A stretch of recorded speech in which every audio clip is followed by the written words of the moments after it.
Boy, oh boy, welcome into the show, everybody. My name is Mark Farzetta. This is the Farzy Show presented by MyBookie, mybookie.ag. The Eagles, if you missed our emergency show yesterday, to use that tired phrase in this industry, the digital world, emergency podcast, emergency show.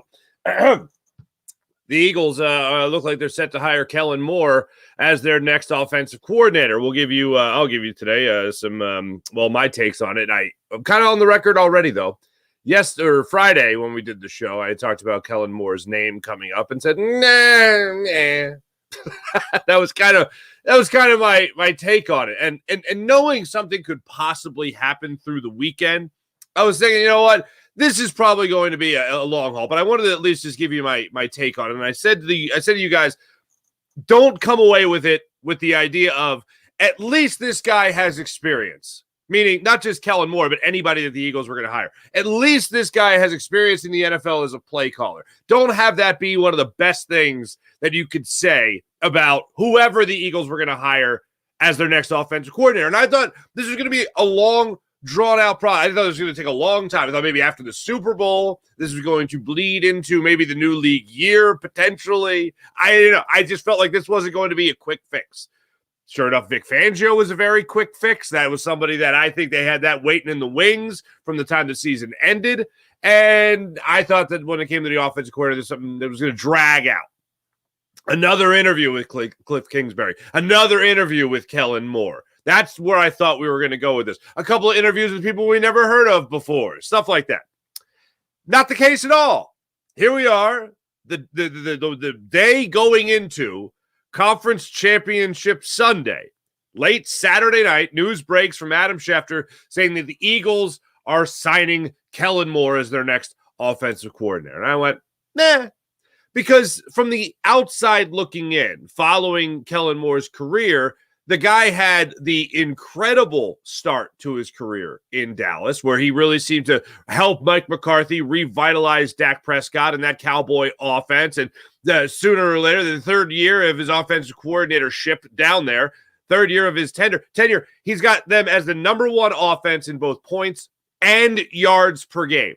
Came out of the gates hot, if you remember. They were first in yards, sixth in points, the first time he was ever the play caller in 2019 with the Dallas Cowboys. Then they have a drop-off year after Dak Prescott, I think it was his broken thumb, where that ended up hitting the fan, unfortunately. Andy Dalton ended up coming in, and the offense obviously takes a hit. But then in 2021, that's where they come out, and they're ranked number one in the NFL in both points and yards. 2022, he's running things again. They take another hit. They drop down to 11th in yards per game, and then they also just measly fourth in the NFL in points per game in 2022. They fizzle out in the playoffs. Somebody had to go. Kellen Moore was the guy. Now, our guest today, RJ Ochoa, who writes for Blogging Them Boys, he's been a guest on the show many times before. He joined me yesterday. We aired the interview already. If you haven't seen it, we're going to play it for you again today. But he summed it up rather well. It was basically like you can't have Mike McCarthy as your head coach and never expect him to call plays. So sooner or later, when push came to shove and there had to be a scapegoat, if Kellen Moore wasn't hired anywhere else as a head coach, you were going to have Mike McCarthy call the plays. So Kellen Moore more or less became the scapegoat after the 2022 season, and then he goes to the Chargers last year where Justin Herbert's injured, only played 13 games. He has Easton Stick as his quarterback to wind down the season. They did not win one game with him as your starting quarterback, including that 63-point game that the Vegas Raiders put up on the LA Chargers. But even with Justin Herbert, as we covered on Friday, Herbert's numbers during those 13 games with Kellen Moore as his offensive coordinator, they took a hit. They also had injuries in LA as well. So it's difficult to discern. So this is my ultimate takeaway. It's a good hire. I have questions, plenty of questions. How's he going to play with Jeffrey Lurie and Howie Roseman, and how's this going to work with Nick Sirianni? And Nick Sirianni said in his press conference, as we know, it's not his offense, it's our offense, whoever the next OC is going to be. The bottom line is this. And yes, it does factor in the idea of Brian Johnson just being your play caller. If you would have told me when they let go of Brian Johnson or even during the Eagles' downfall, even during their horrible end of the season, if you would have told me at that point that the Eagles were going to bring in, they're going to fire Brian Johnson. They're going to bring in somebody who's got 5 years of experience as a play caller in the NFL. 5 years experience. And in that time, he's had a number 1 overall ranked offense in both points and yards. Like, oh, yeah, my attention. Okay, go on. He's a younger guy. Oh, okay. All right. He likes to run up the score. He likes to put up points. You know, what offensive coordinator doesn't? But he's going to be your offensive play caller next year. Not Nick Sirianni, not Cliff Kingsbury, who I know a lot of people were all about, but for me, no. I even put this as a better hire than Cliff Kingsbury. I would say, okay, he's failed with a lot of quarterbacks. Let's see what they can do here with as a head coach and play caller. Let's see what this guy can do. I guess just as an offensive coordinator, we'll see. Right? Would have been one of those unfortunates in terms of optimism. I would have dare utter. Okay, but Kellen Moore in this hire, I can put my stamp of approval and say, good hire. This isn't a cure-all. This isn't, a Super Bowl bound. I don't know who would have really done that, given they have to come in here and they have to work with Nick Sirianni. They have to listen to their analytic department, i.e. Jeffrey Lurie. For me, it's a good hire. If you would have told me when everything was breaking down and the sky was falling at the end of the year that this would be your offensive coordinator going into next year, I just go, all right. He's got experience. He's got a good track record. Now how's it going to work with Jalen Hurts? Having him come in, one of the best things I have seen about one of the things he likes to have from his quarterbacks is them under center. I love that. But one of the reasons I love that is because you can set up play action so much better when you're under center as opposed to the read option style of play. I would like sometimes, and this is one of my big gripes with the Chip Kelly era, is every once in a while hand the ball to a running back where the running back's got his feet moving already instead of just standing there flat foot. That's one of the reasons I like being under center. Unfortunately, he doesn't really like running the football too much. That's not exactly his MO. They like to sling it, as we know with our Philadelphia Eagles. So I put this as a good hire. I'm not blown away. There's a lot that has to be proven because I know and this is the other thing. Probably if you would have told me at that time when everything was going to hell that the Eagles were going to hire Kellen Moore, and I looked more into his background and, talked to some more people, I would say, all right, you know what? Obviously, they had a pretty damn good offense while he was there when he was in Dallas. This year, they, of course, went to a whole new level, as we know. But if you would have told me that they would have brought him in, I probably would have done a backflip in this regard, that you had the experience, you had the track record there, but how's he going to play with all the cooks in this kitchen? No matter who it was. You could have Bill Walsh come in here, and I'd be like, okay, that's great, but how's it all going to work with all these cooks in the kitchen? Because that's the caveat. When you have so many people that have influence on what goes on in game day situations, on game day, how's that end? Who do you judge? We always talk about blaming, whether it's Nick Sirianni, whether it's Brian Johnson, whether it's Jalen Hurts checks at the line, whether it was his audibles, whether it was the analytic department having a little too much sway, whether it was Jeffrey Lurie, whatever the case may be, all these cooks in the kitchen. Now Kellen Moore is one of them. From what it sounded like with Nick Sirianni, he's going to have control of the offense. Kellen Moore is going to have control of the offense. All right.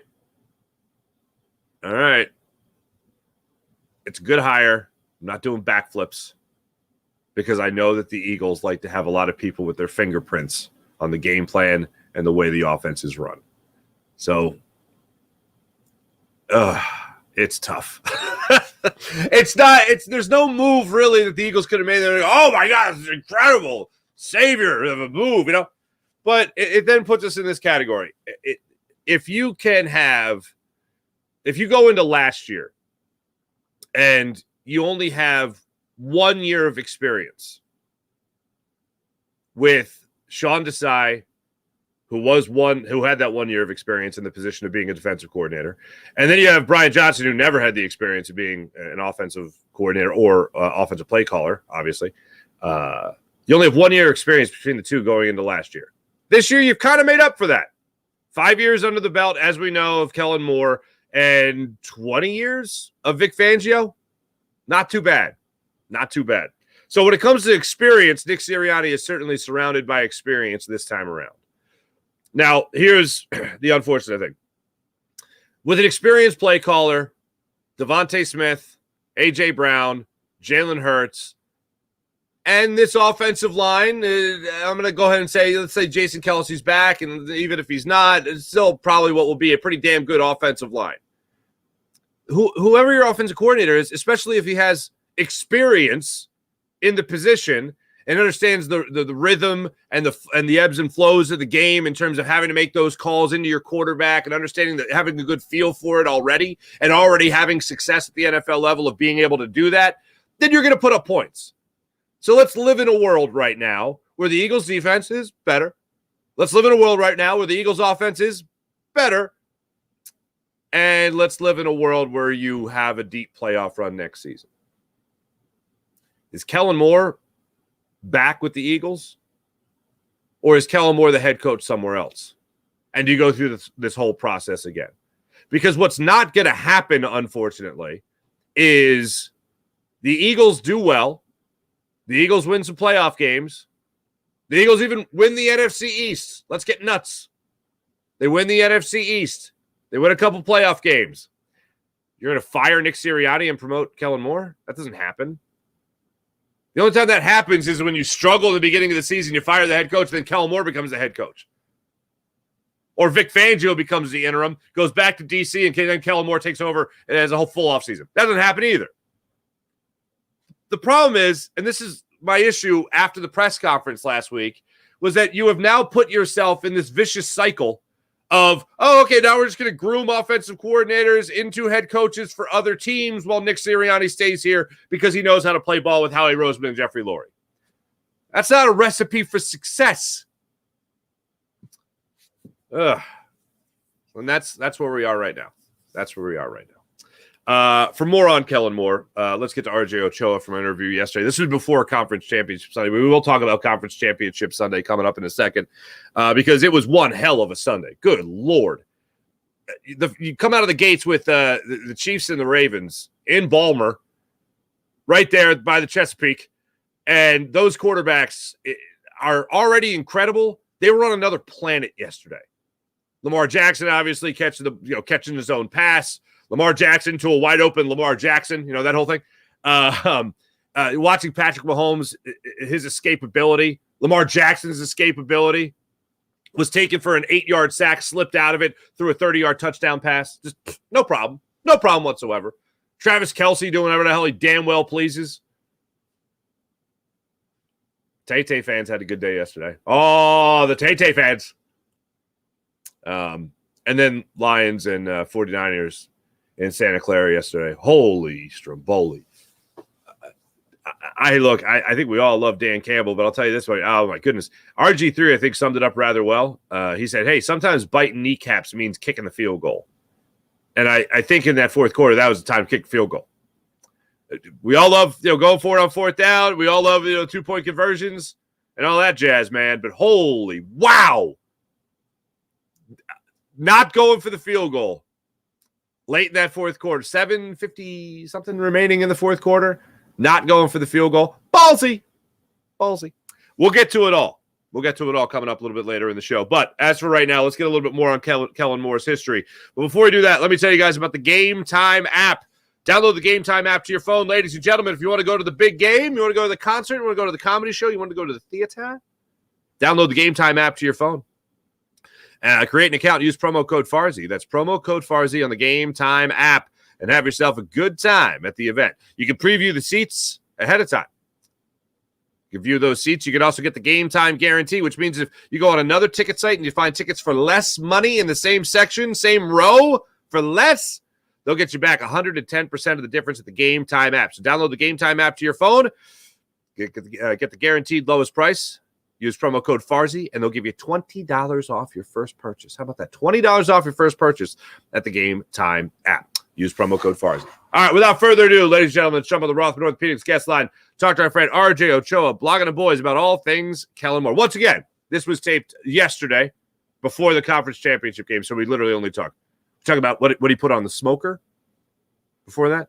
And we also talk about how the Cowboys will never see the conference championship. So that's fun. Those two things are fun. All right, here's RJ Ochoa on what he remembers about Kellen Moore as the offensive coordinator of the Dallas Cowboys. A couple of interesting things you have already written. People could check it out on bloggingtheboys.com. This interesting piece about the Eagles making this move. And in this piece, I will say this is fantastic because I think both teams and both fan bases felt the exact same way about retaining their head coaches. Cowboys fans happy about Sirianni staying. And, of course, Eagles fans happy about Mike McCarthy staying. People can read that story, of course, on bloggingtheboys.com. But Kellen Moore supposedly is getting the job as the Eagles offensive coordinator. Tell me if I'm wrong. I remember Kellen Moore getting the job as the OC in Dallas, and it was like he was this great prodigy. People were all excited about what he was going to bring to the Dallas Cowboy offense, and the numbers certainly showed that was true. But what went wrong in Dallas? Why did he eventually have to move on from the Dallas Cowboys? So Kellen's history with the Cowboys actually kind of involves the Eagles. So Kellen is a Scott Linehan disciple, was with the Detroit Lions, didn't get drafted. At one point was the winningest quarterback in college football history at Boise State. They have a blue field. I don't know if you know that. It's a big deal. And so Scott Linehan fell in love with him. And Scott Linehan became the Cowboys passing game coordinator, offensive coordinator. So during that time, brought Kellen as a player with the Cowboys. And you might recall in 2015 when Tony Romo was hurt and missed 12 games, Kellen started a couple of games and things didn't really go well. He actually, at the time, set the Cowboys franchise record for most passing yards in a single game and some garbage time stuff against Kirk Cousins' Washington team.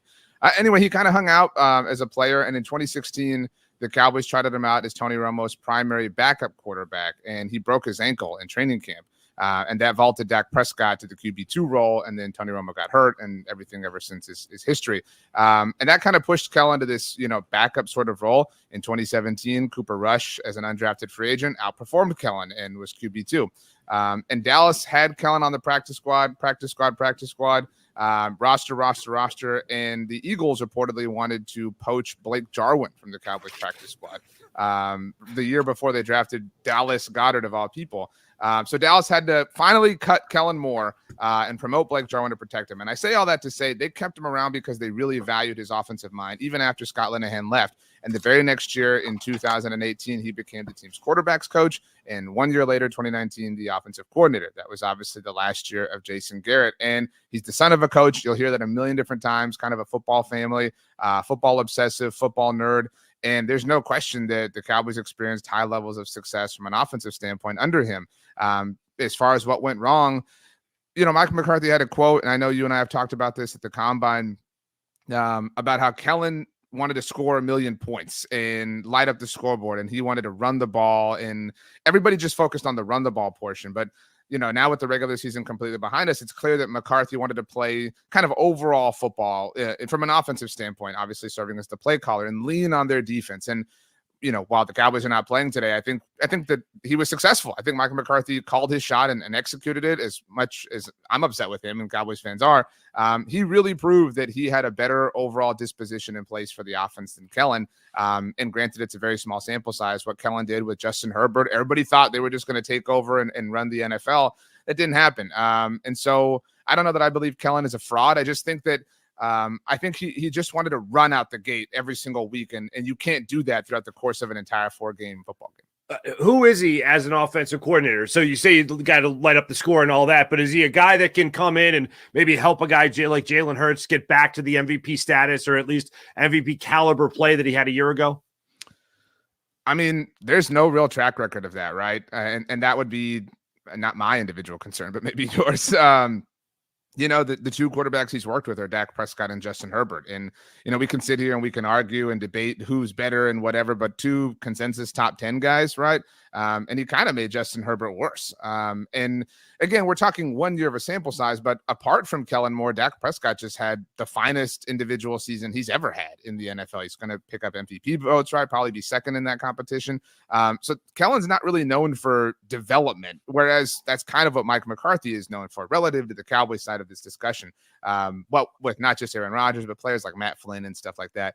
And so I don't know. I've never really seen that happen. And it was a unique situation in that the quarterbacks who Kellen coached for the most part in Dallas were people who he shared a roster with and people who beat him out and pushed him into the coaching profession, because it wasn't just Dak Prescott, but it was Cooper Rush, as mentioned. That was the real straw that broke the back of Kellen's career as a player. And so it's an awkward thing, right? To have dudes who beat you out, then have to take instruction from you. So we haven't really seen, he's still incredibly young. And I think that that's part of what this is too. And so I'm really fascinated. I don't know if you recall, but Kellen also interviewed for the Eagles head coaching job when it went to Nick Sirianni. So the incestual nature of all this is really interesting. It certainly is. Is there anything that really jumped out to you that impressed you about Kellen Moore in your time covering him? Did you find any of the praise that he was getting nationally and even head coaching interview to be warranted?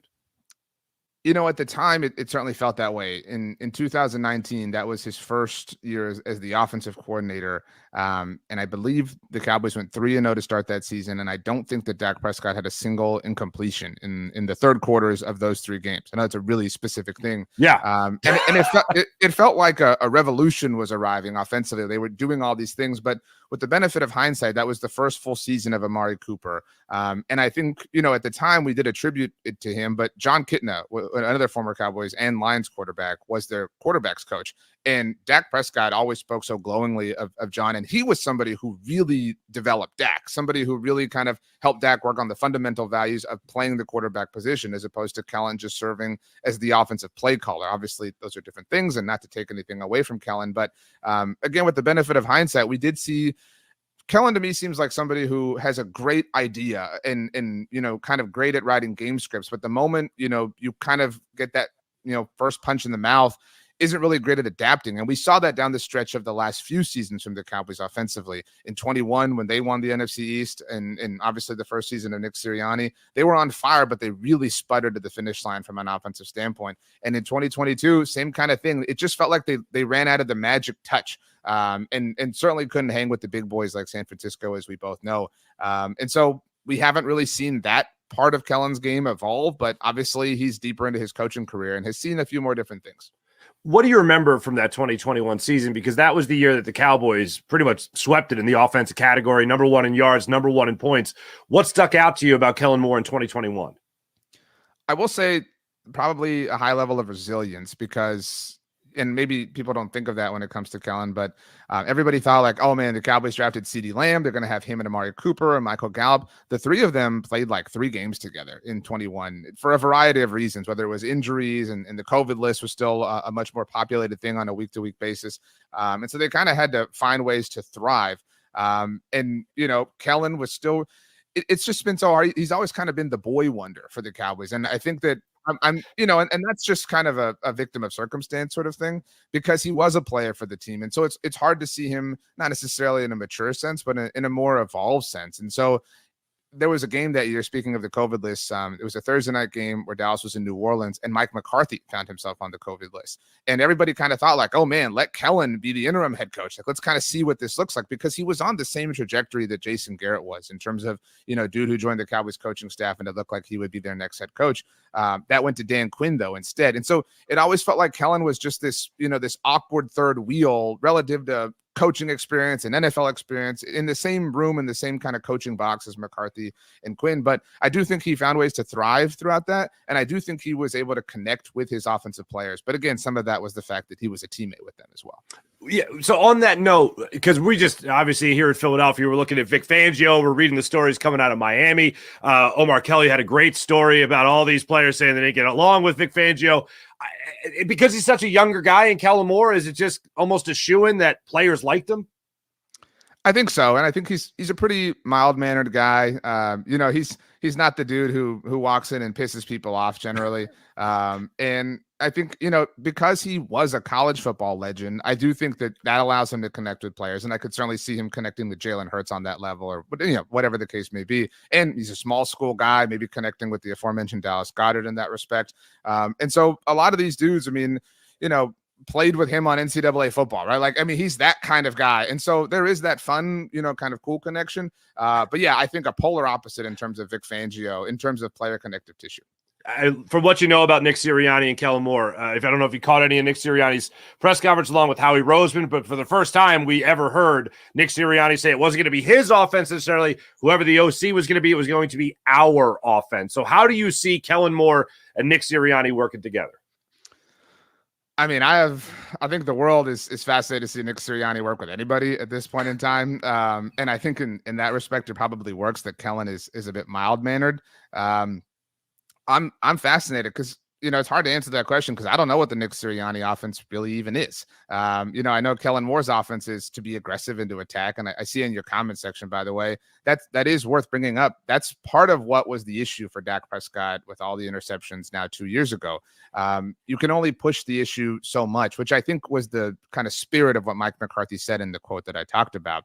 And so I don't know if Nick Sirianni wants to be aggressive in that way. We know he's aggressive, right, when it comes to, goal to go, short situation, short down, yardage, whatever. But does he want to attack, fields vertically? Because it kind of seemed over the second half of the season, the collapse that the Eagles had, like they were really afraid. And this is my thought from my vantage point, but it seemed like they were afraid to let Jalen Hurts throw the ball. And that is not Kellen Moore's offense. He wants his dude to throw this ball 40 times a game, which is something that does lead to more turnovers just by nature of probabilities increasing. But I'm very fascinated to kind of watch how that, marries together, because when I think of Kellen Moore, I don't think of a high-powered run game. I know the Cowboys had Zeke Elliott, but the best running back Kellen Moore ever had was 2022's version of Tony Pollard, because he was a weapon in the passing game as well. Okay. So I assume Devontae Smith, AJ Brown, Jalen Hurts to an extent, maybe even the offensive line possibly should be excited about bringing in a guy like this who is going to try to run up that score a little bit. I think so. He's going to push the issue. He wants to, come out the gate at 60 miles an hour. This is one of those like Cedar Point, roller coasters that takes off in a matter of like 2 milliseconds or whatever. But that does create sometimes an uneven overall team disposition, which was the problem that Dallas had. Even with an incredible defense, if you come at it, you are trying to push it, and you have a quick turnover that goes against you, one of the bad kind of rubs of the green or whatever that football tends to bring, it can sink you rather fast. And that was the primary issue with the 2022 Cowboys. I do think the context also matters. That part of the reason Dallas moved on was they have Mike McCarthy as the team's head coach. And it would have been a colossal failure to never let him call the offense, just because that's how he made his bones in the NFL. So it wasn't just like the head coach in question wanted to move on. It was somebody who had a high pedigree of success on the offensive side of the ball specifically, and it just happened to work out to where they wanted to move on from Kellen. I say that to partly defend Kellen, because he did have a lot of success, and it did seem like Dak Prescott and everybody were a little bit miffed that the team moved on from him. But some of that was, Dak had known him since day one in his NFL career. Again, that Kellen was on the roster and everything that happened since then. Two more for you. One, with knowing who was available, there was talk also about Cliff Kingsbury and also sitting down with him as the offensive coordinator and look at some of the other candidates that might have been available there. Do you feel like with Kellen Moore, overall, generally speaking, the Eagles made a good hire? It's really possible. It does seem like a high variance sort of thing. He could come in and everything could sing and soar and be back to the 2022 version of Philadelphia from an offensive standpoint. But it's possible that, Dak Prescott made him. That's been the case for a lot of people throughout Dak Prescott's career. And that maybe Justin Herbert isn't as good as, the internet wants him to be. And the Chargers are just a disaster that couldn't overcome their Chargers-ness like this past season. And so I'm fascinated to watch. I do think that this is a really, fascinating sort of social focus group experiment, because if Jalen Hurts can't thrive, Dak Prescott has thrived over and over and over with Kellen Moore. And so this will kind of really prove who is the best. It isn't quite DeMarco Murray signing with the Eagles in 2015, but it feels like the first house in that neighborhood. If that that's terrible. That is terrible. Once again, this is RJ Ochoa from bloggingtheboys. All right, .com. All right. One thing, just yes or no, under center more? Could we see Jalen Hurts under center more for the Eagles, or is it going to be still the same old shotgun and pistol? I think that's maybe up to Kellen's evaluation of Jalen, right? Okay. Because he is a different quarterback. Now, for what it's worth, now the draft process is an entirely different thing that wasn't just Kellen Moore in terms of his time with the Cowboys, but I'm sure you recall the Cowboys interviewed Jalen Hurts in the draft process leading up to his selection, obviously. And so they did, kind of value him and his skill set and find it to be interesting. And Kellen was a part of that process. And so I'm certain that he has probably a high level of respect for Jalen Hurts. Otherwise, he wouldn't have taken this job. But I think the book on Jalen is out in a very weird way this offseason. And so how Kellen and everybody kind of chooses to move forward with him in 2024 is going to be really fascinating in an overall sense. RJ, I really appreciate you coming on, especially on short notice with this story just breaking late last night. You guys, of course, can read RJ's story on Kellen Moore and the Philadelphia Eagles on bloggingtheboys.com. And literally moments ago from the time we went live, a story on Ron Rivera and the potential, look how excited you are, the potential of him taking over the Dallas Cowboy defense if Dan Quinn ends up moving on. I co-host a show with Brandon Gotten from Bleeding Green Nation. We call it the NFC's mixtape. And I have spent, at this point, literal years trashing Ron Rivera. And so therefore took every chance I could this past week. Oh my gosh, of course the Eagles are going to bring him in. the only thing I can really offer is by all measures, Ron Rivera seems to be an incredible human being. And obviously guiding, the Washington franchises and has not been an easy thing. But my goodness gracious, like what a just colossal failure this would be. And I want Dan Quinn gone, to be very clear, but not at this cost. This is cutting your nose off to spite your face. But maybe this is just a bunch of faceless people that the Dallas Cowboys are in 2024. I know you got plenty of football to watch. And what's on the smoker again? What do you got on the smoker? Chicken and sausage, going a little bit leaner today. No beef. Had the Cowboys been in, it would have been a Wagyu sort of situation, but that's never going to happen in my lifetime, at least. At least he admits that part, ladies and gentlemen. At least he admits that part. My thanks again to RJ Ochoa for joining us. So the story broke late last night. I was actually at the Wings game. And I'm at the Wings game. Got done there around 10, 15. Bolted into Center City because I was out of espresso. And I got my espresso from one place. And that's a little place called Grand Cafe Lockwood, okay? And on my way out, bloop, Adam Schefter, tweet, that the Eagles are bringing in the Kellen Moore. And I went, well, that's interesting. And wanted to make sure I did the emergency show for you on Sunday, which we did. And then wanted to make sure for our normal audience, we still caught that interview, and there he is. Dak made Kellen Moore. A couple of things to unpack from the interview. Dak made Kellen Moore. Certainly possible. But I do believe in the bottom line. Whether or not it was his play calling that put Dak Prescott in the right position to make a play or the big play, or whether it was Dak Prescott just making the big play.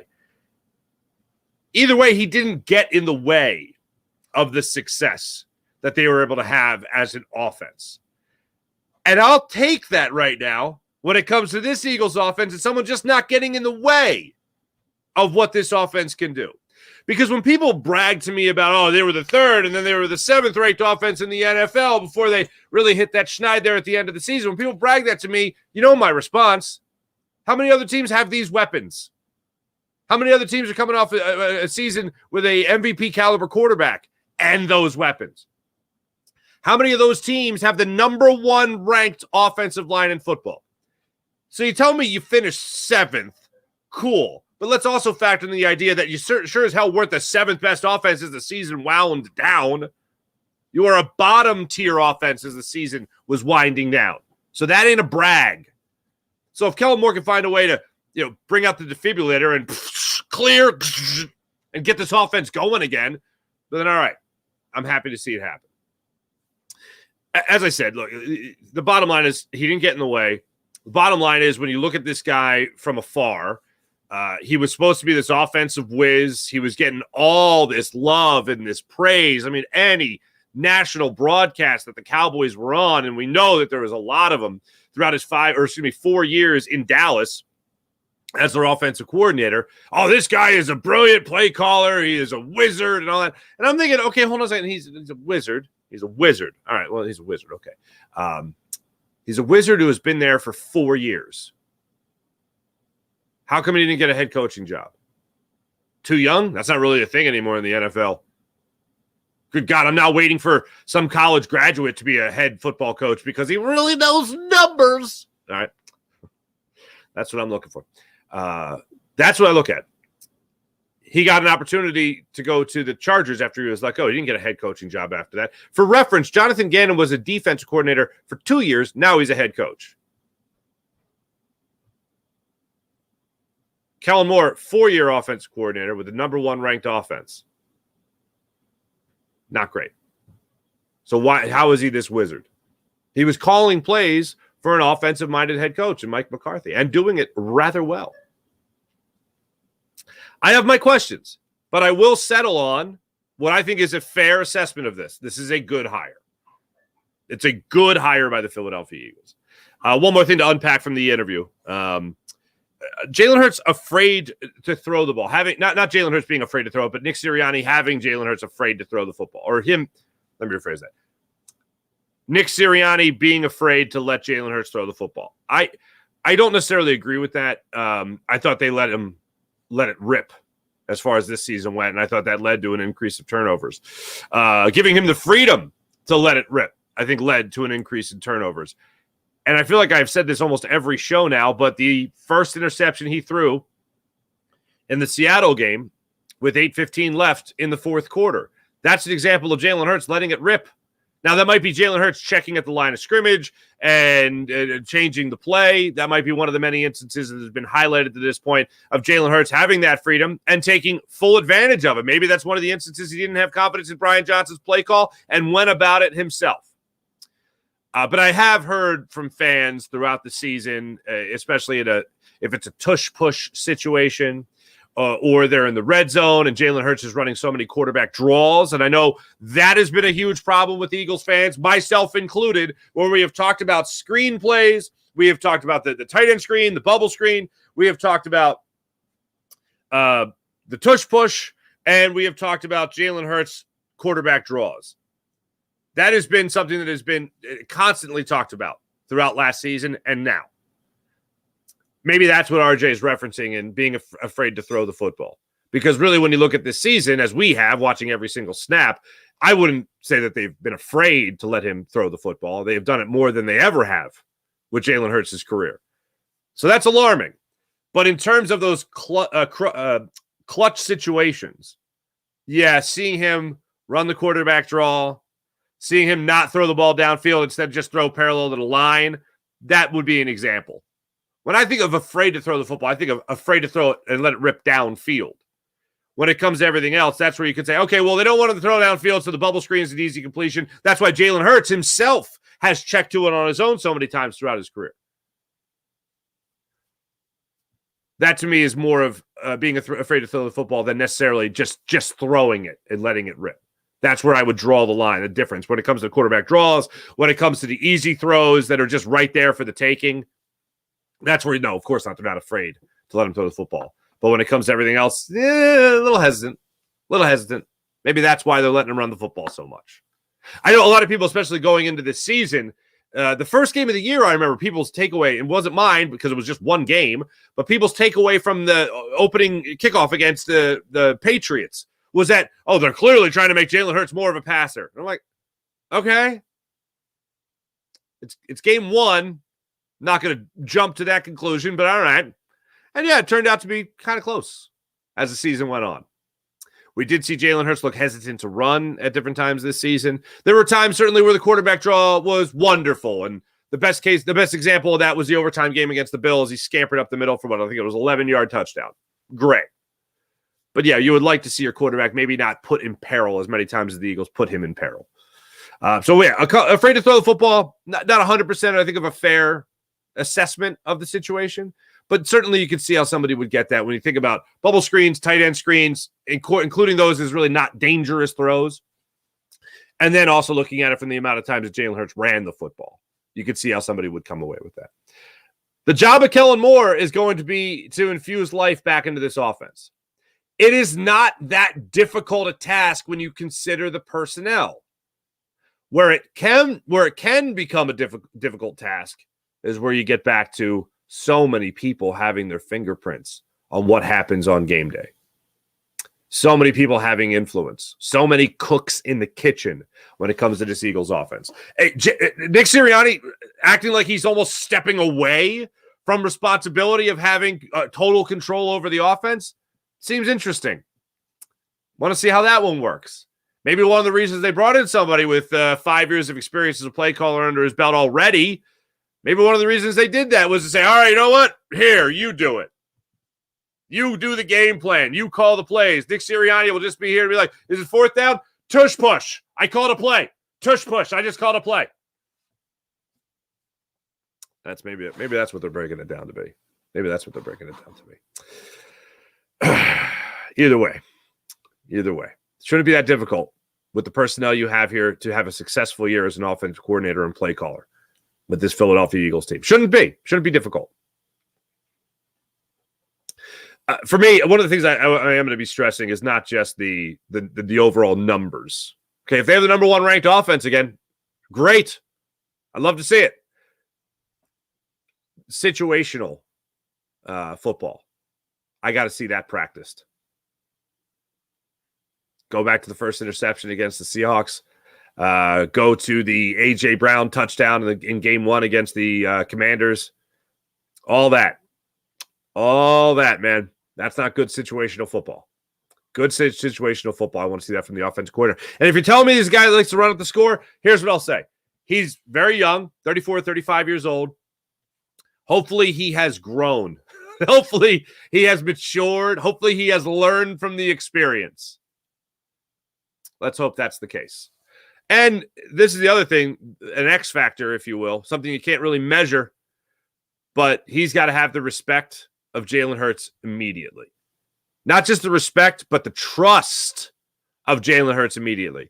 Because although it seemed like Jalen Hurts really loved Brian Johnson, didn't really seem to love his offense all that much. Didn't really seem to love his game plan or his play calling all that much. If those reports are true about Jalen Hurts, I wanted to do a lot on my own.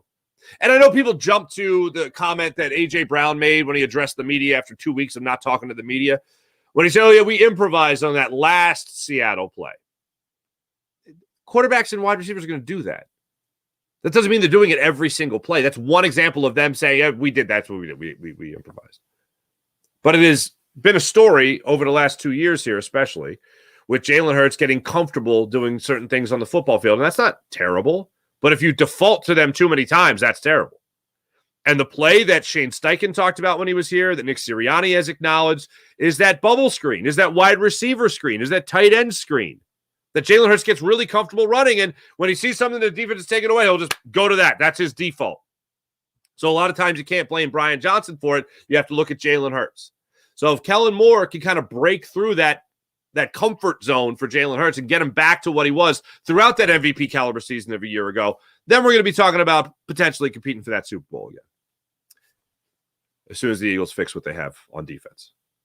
I think, look, from the grand scheme of things, overall, last couple of days, I think the Eagles made two good hires. You didn't get the Vic Fangio cover band to run this defense. You got Vic Fangio, the original act. Put the band back together as far as I'm concerned with that. You want him to be demanding? I think he's going to be demanding, Vic Fangio. And you need Kellen Moore to be able to have this offense pull focus and make sure that nobody is wasting their talent on this offense. Whoever the Eagles running back is going to be, whatever other offensive weapons they could add, nobody's wasting their talent, especially your franchise quarterback in Jalen Hurts. Defense side of the ball, we'll get to that. A lot of holes to fill there. So, yeah. Before I get to our chat check, I was going to say this for the morning rush, but I want to get into it now in case you guys have something to say. Something you want to say about it as well. But yesterday's conference championship games, wow. I think I actually saw a couple people on social media like, oh, this is why football sucks. I'm like, what are you talking? This is why football's awesome. Like, you might be pissed that the 49ers are coming back, but if you're trying to be objective at all and just enjoy football, like, I wanted the Lions to win. I was rooting for the Lions. Kansas City and Baltimore, I just give me a good game, and for the most part, I got that. But good Lord. Ravens and Chiefs, as I said, first half of football, you're watching Lamar Jackson and Patrick Mahomes do one insane thing after the other. That was an absolute, oh my goodness, that was incredible. Travis Kelce was incredible in that one. Tay was looking beautiful, as always. Right? It was a great game. I really enjoyed it. And I know it wasn't a high-scoring affair, but for me, it doesn't have to be a high-scoring affair for it to be a great game. But if I was to talk about what the hell happened, it would be the what the hell happened moment without question is Zay Flowers and his taunting penalty on Snead. You have 40 seconds left. 40 seconds left in that third quarter. You're down 10 points. Lamar Jackson hits you deep down the field, gets you at the 10-yard line. That means you have a couple of chances here to put the ball in the end zone, and it's still the third quarter. You haven't even flipped the frame to the fourth quarter yet where you'd only be down a field goal. You have the opportunity, catching that ball at the 10-yard line, take a couple of shots in the end zone, put up 7 points. You're only down a field goal going into the fourth quarter. You're feeling pretty damn good about that. But instead, Flowers decides, this is about me. Pushes Snead, flips the football, taunting penalty. They bust him back. They settle for a play at the 1-yard line where Zay Flowers again, and it's punched out by Snead, fumbles at the 1-yard line. Turnover, touchback, goes the other way. You had an opportunity without that taunting penalty to have a couple of shots at the end zone again, put up 7 points, be down only a field goal going into the fourth quarter, but because Flowers decided to flip that football above everything else, and that's what he got the penalty for. I don't think it had anything to do with pushing Snead off him. Snead was on it, pushed him off, no big deal. But the flip of the football, well, you can't do that. They throw the flag for taunting and ends up costing the Ravens an opportunity to win that football game. Absolutely unbelievable. Overall, that game was, I thought, just insane, especially the first half of play where it was just bonkers. One thing I did find interesting, though, and this is for the Swifties here. Did you guys see this number here? All right, so there's your girl, Taylor, okay? There's Tay-Tay. Look at this number. All right. Taylor Swift has generated, for the people that are like, why am I seeing so much Taylor Swift? This is why. All right. If you haven't cracked the code yet on this not at all difficult code crack here, okay? Taylor Swift has generated an equivalent brand value of $331.5 million for the Chiefs and the NFL per Apex Marketing. That includes print, digital, radio, TV highlights, as well as social dating. Oh, and social dating back to September of this year. Oh, excuse me, of last year. $331.5 million equivalent brand value. Now, look, I don't know what to compare that to. I was looking for comparisons, and I couldn't find them, but that just seems like a lot. $331.5 million simply by Taylor Swift being at the games, people talking about the NFL, people talking about the Chiefs, people posting about the Chiefs.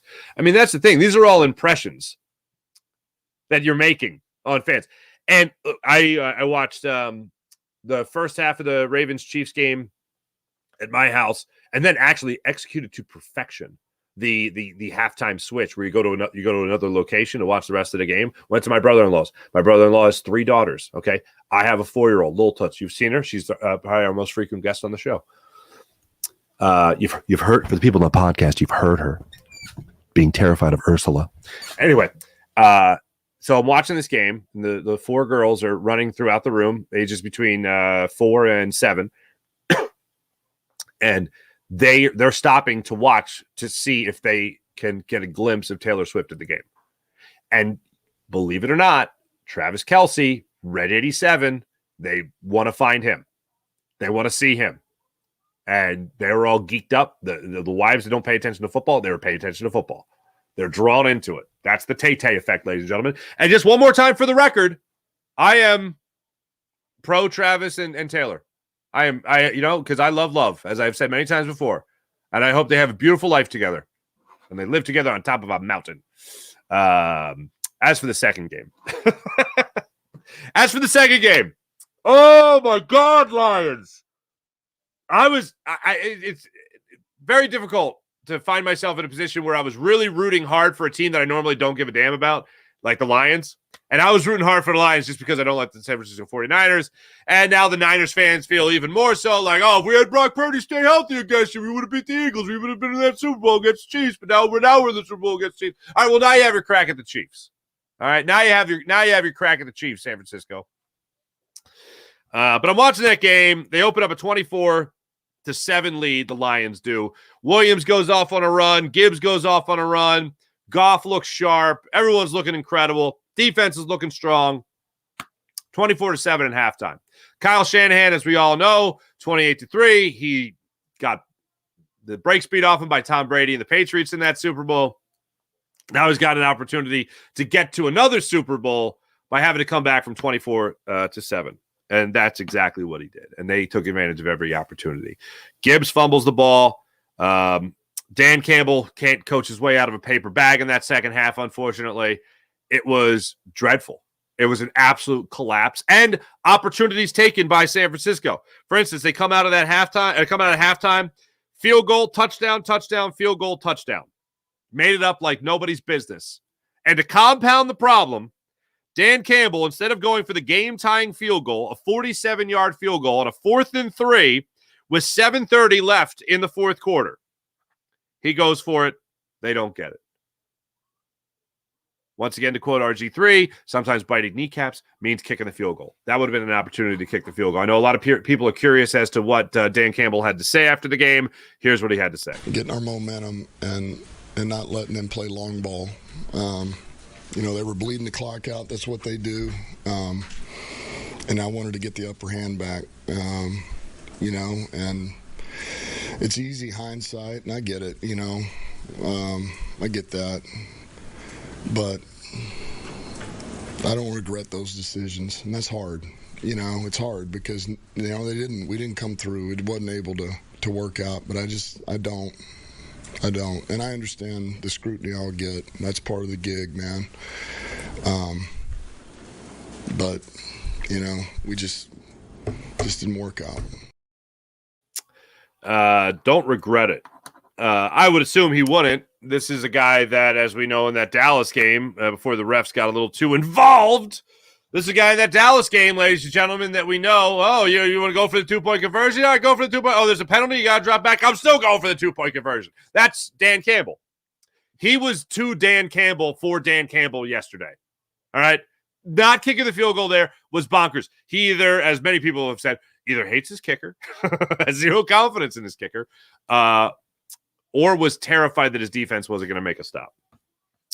And ultimately, that is a killer. We've been through issues in Philadelphia. I mean, against San Francisco, the Eagles did something similar where they just allowed touchdown after touchdown, 6 straight drives. Now you have Detroit against San Francisco, field goal, touchdown, field goal, touchdown. Who were you stopping? Who was he stopping? He's thinking he's got to keep this going because his defense is not going to stop that offense. Use the term again, that defense, unfortunately, for the Detroit Lions, the San Francisco 49ers cracked the code of that defense. They then had the cheat codes. They were making things happen left and right. Everything was going their way. The tip with who was it? Was it Jennings? No, it was Ayuk, Brandon Ayuk. Going down the middle of the field, tipped ball. He comes down with it, almost scores the touchdown, gets down at the 4-yard line, 5-yard line, whatever it was. Then he ends up scoring a touchdown on that same possession. They were getting the breaks at that point. Jahmyr Gibbs fumbling the football. Dan Campbell, overly aggressive. And San Francisco took advantage of every single ounce of it. So your Super Bowl matchup is Chiefs and 49ers. I didn't expect the Chiefs to beat the Ravens. Thought the Ravens were going to win that game. All season, the Chiefs have not. This is an interesting thing.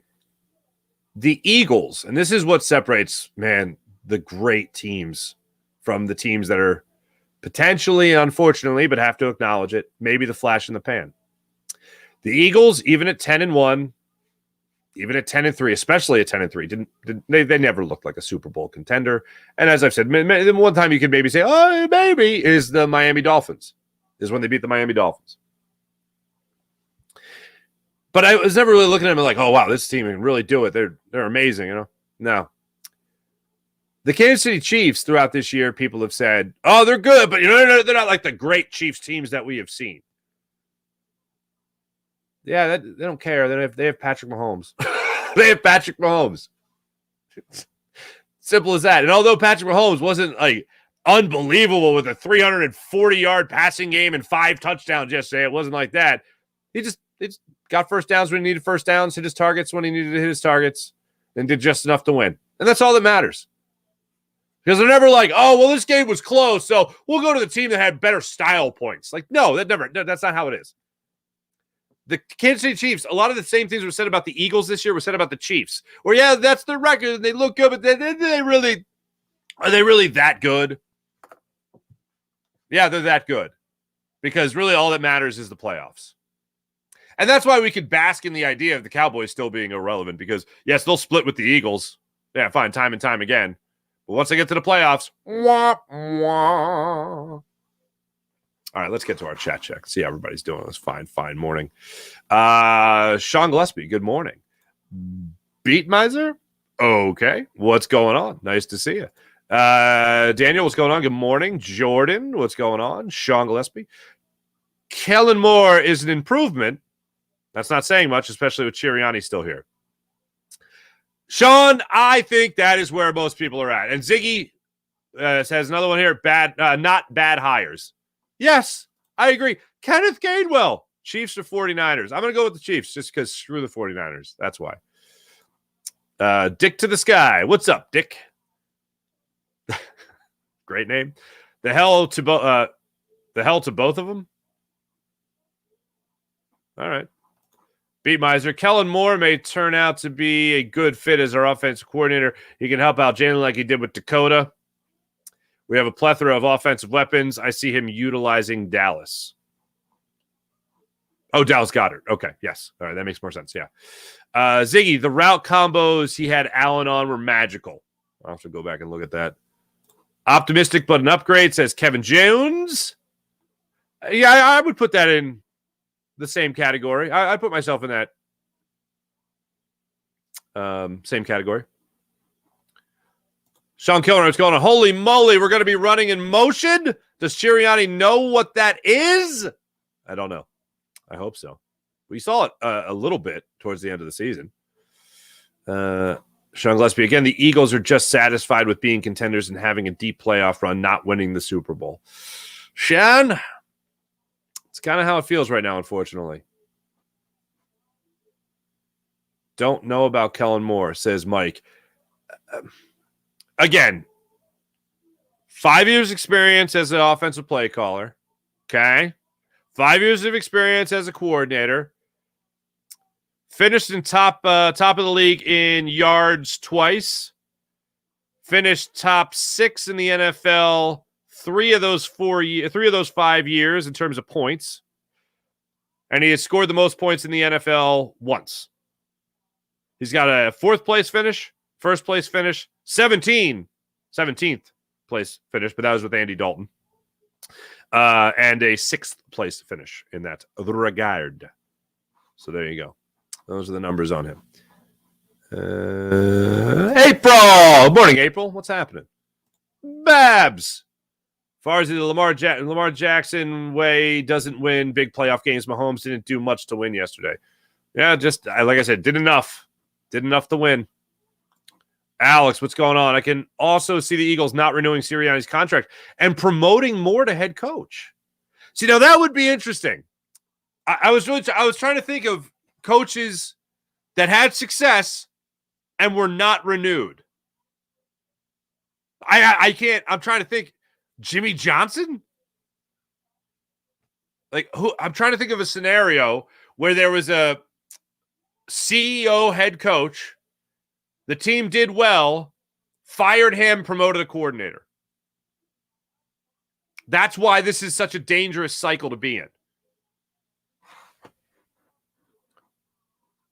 Mihai Sanchez. What's going on? Oh, let me get this one first. What's going on? Morning, everyone. Yesterday showed how rigged the NFL is. I will not watch the Super Bowl. Not at all Taylor Swift and Kelsey's fault for the attention, but they are no more superior than anyone. Mihai, I disagree. You're talking about 4 Super Bowls here. It's only hockey and basketball season right now. All right, well, fair enough. Let's go. How about that job by the Sixers over the weekend? No Joe, no Maxey. Oh, April. Music to my ears. 12 days till pitchers and catchers. Let's go. Mike, yep, Nick will be able to strong-arm Kellen as I expected. This will be a pissing contest in my own opinion. In my opinion. I had that. So on that note, Mike, I had that thought because Kellen's young. But he's got experience. Like, Kellen has a lot more to do with his team's success than Nick Sirianni has had to do in his time as a coordinator or head coach. Like, he's had more say on what goes on. So that's an interesting thing. Young, but very experienced. And let's not act like Nick Sirianni is doing this single-handedly. Let's not act like that. Like, this could have very well have gone in the direction that we had talked about of Nick Sirianni sitting in front of Jeffrey Lurie and just be like, all right, Jeff, what do you want to do? And Jeff's like, well, I'm going to make sure that I hire an offense coordinator who's got a lot of experience and has emotional intelligence. Like, that's probably what happened. And this is probably a higher up deal. Like, can you work with Kellen Moore? Nick Sirianni's like, I'll work with Fozzie Bear if I have to. If it means waka waka, if I have to go up there and actually call plays with him, or he has to call plays, I just have to kind of oversee. Yeah, we'll do that. I don't know why Fozzie Bear came to mind. I apologize. Probably my ADD. What's up, Daz? Good morning, fellas. How we feeling about Kellen? I feel good. A good hire. I can feel good. My concern is the cooks in the kitchen. Cowboys by nature. Okay. Kellen runs a lot of option plays. It's a very cerebral offense. All right, cool, man. I can go with cerebral. Seeing him and Sirianni in the same room should be interesting. Mike Fittery, why do you think Mike McCarthy playbook and Dak got better? Kellen Moore. After Kellen Moore, you mean? Yeah, that is another concern. Smelled a rat says, is it Rico Khan? What's going on? Smelled a rat of 49er and Lions game. Possibly. Oh, interesting. Mr. Kima. Kellen Moore is a collector of plays. He has no offensive scheme or game plan. Well, you know what? That's supposed to be Nick Sirianni's job, right? Game plan? I need that. Here's the thing. In going back and listening to a little bit more of Sirianni, not more, but listening to it again of Nick Sirianni's press conference and all that stuff. Like, I need it because Tim McManus asked a question. If I am, and listen, this is a grasping at straws attempt to understand what the hell happened in that horrid press conference. But as I reflect on it more, if you're Nick Sirianni and somebody is asking you, the head coach of a football team, hey, what is it you do here? Okay, let's go back to that for a second. If Nick Sirianni is being asked, what do you do? You're going to be a little offended. You're probably going to be a little caught off guard. And as we all know, a press conference is not Nick Sirianni's natural habitat. So I need it asked again. Not what do you do here, but specifically, Nick, you have said in the past that with not calling plays, you're responsible for the game plan. Is that still the case? I need that spelled out in big, bold font and underlined that he's still doing that. Just to know that that's still his thing. If it's not, then it's not. And he's just a strict CEO head coach. Tush push. Good play call, coach. Thanks. That's what I need to know. Purdy got carried again? What? Purdy got carried again. That wild catch could have been another interception. Oh, yeah. You're right. Yeah. Carried again by the team. Hey, man, good game. Look, game managers are game managers. They don't make the mistakes that'll kill you. And he broke off a couple of runs that were pretty awesome. Mahomes does it all the time. Absolutely. Stoney, what's going on? Giving Hurts the freedom to let it rip was proving it was more. It was giving Hurts the freedom to let it rip was proving it was go improvise is what caused everyone to know what was going to happen, and it showed. Probably. I think I got that. Bye, Nick, says Rico. April, we were driving to Florida and watching in the car. They were great games. You're driving to Florida and watching in the car? What's the setup, April? Because I really want one of them Sprinter vans that you could like turn into a living room on wheels. I really want one of those with a nice TV. I'm jealous. My wife in her childhood, she had one of them like big conversion van type Johns that had the little TV up there, right? My buddy Sean had one of those, and we used to always want to get carpooled by Mrs. Casey because they had that. You know, it's like, wait a minute, I could watch Tommy Boy. What? I can watch Dumb and Dumber. What else do we have here? Flowers. Flowers under the OBG wing. OBJ wing. Wang. That's scratch that. It's a family show. Farzy, stop blocking your face with the text. Why? I enjoy the. Hold on, come on. You don't enjoy when I pop my eyes up over it. I think it's funny. Anyway, forced to root for Casey. Swift marketing and Kelsey shot the arm. No, come on. I'm rooting for Tay-Tay, baby.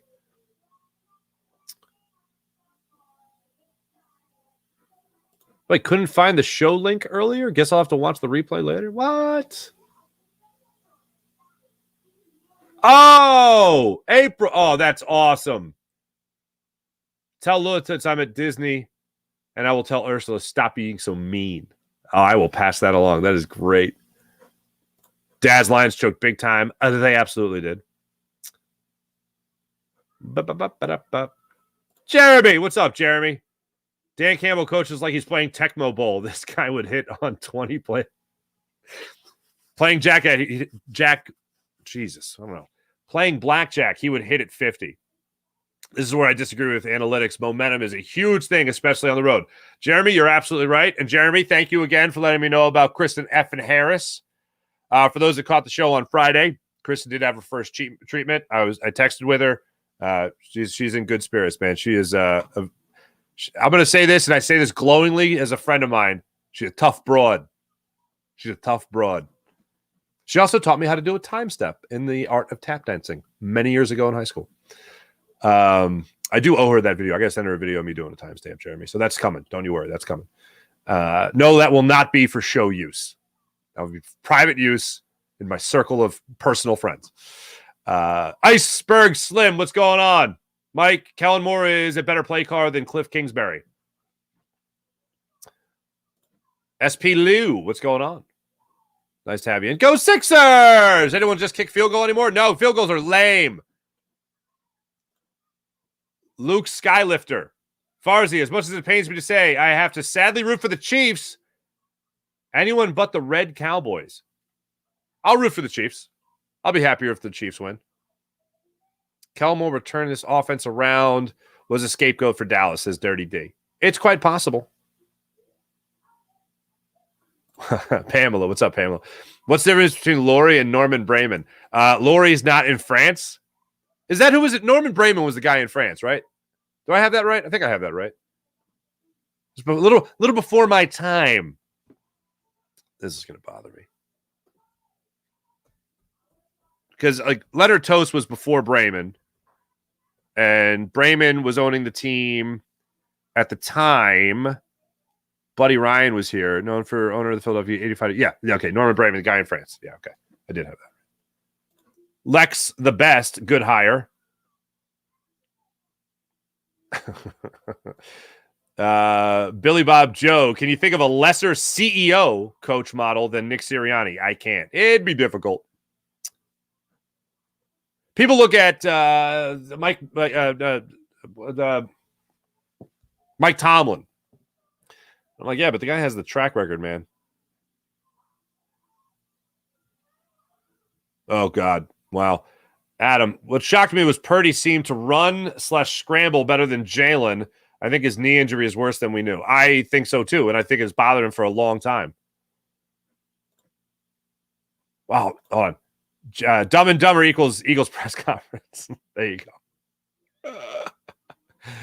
Yes, Brayman. was the car dealer who was super cheap. Thank you, Adam. Remember, Dak still stinks. I think that's a good way to end on that. I think that's a great way to end on it. Thanks, everybody in the chat. You guys are wonderful, as per usual. Let's get to our morning rush, brought to you by Sky Motorcars, SkyMotorcars.com. You know the Super Bowl. It's set, ladies and gentlemen. Your Philadelphia Flyers need to get back on track here. 1, 2, 3, 4, 5 games they've lost in a row. They are off. They have the break right now, so they're off for a week. They got the Panthers coming up on the 6th at 7 o'clock in South Philadelphia. As for your 10-9-8 76ers, they're back in action tonight, 10 o'clock West Coast trip after they lost to the Nuggets, 111 to 105. And the Pacers, 134 to 122. They got the Trailblazers tonight at 10 o'clock. So I'll be watching that. No doubt about it. Thanks for watching. Thanks for listening. It's been the Farzy Show, presented by the Game Time app. Check out the Game Time app. Download it to your phone. Use promo code Farzy when you go to buy your tickets. Then you get $20 off your first purchase on the Game Time app. Thanks to RJ Ochoa for joining us. Much appreciated. Be back with you guys tomorrow. Talk all things Eagles, Sixers, the whole shebang. You know the deal. See you guys then. My name is Mark Farzad. This is the Farzy Show presented by MyBookie, mybookie.ag. Catch you guys tomorrow. See you.